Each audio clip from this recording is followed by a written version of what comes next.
Is healing certain? Healing is always certain. It is impossible to let illusions be brought to truth and keep the illusions. Truth demonstrates illusions have no value. The teacher of God has seen the correction of his errors in the mind of the patient, recognizing it for what it is. Having accepted the atonement for himself, he has also accepted it for the patient. Yet what if the patient uses sickness as a way of life, believing healing is the way to death? When this is so, a sudden healing might precipitate intense depression, and a sense of loss so deep that the patient might even try to destroy himself. Having nothing to live for, he may ask for death. Healing must wait for his protection. Healing will always stand aside when it would be seen as threat. The instant it is welcome, it is there. Where healing has been given, it will be received. And what is time before the gifts of God?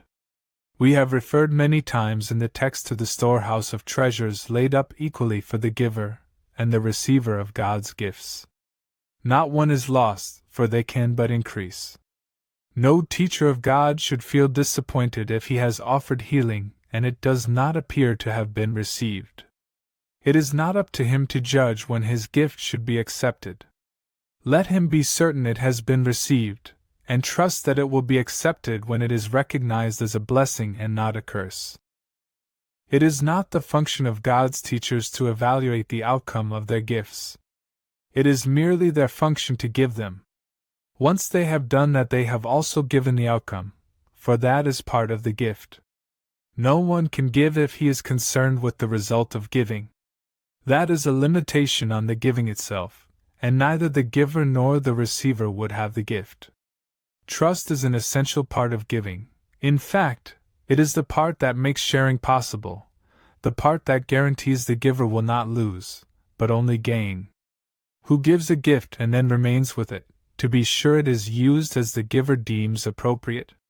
Such is not giving but imprisoning. It is the relinquishing of all concern about the gift that makes it truly given.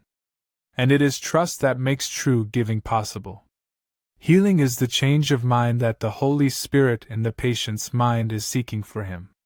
And it is the Holy Spirit in the mind of the giver who gives the gift to him. How can it be lost? How can it be ineffectual? How can it be wasted? God's treasure house can never be empty.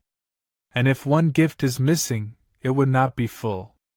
Yet is its fullness guaranteed by God. What concern, then, can a teacher of God have about what becomes of his gifts?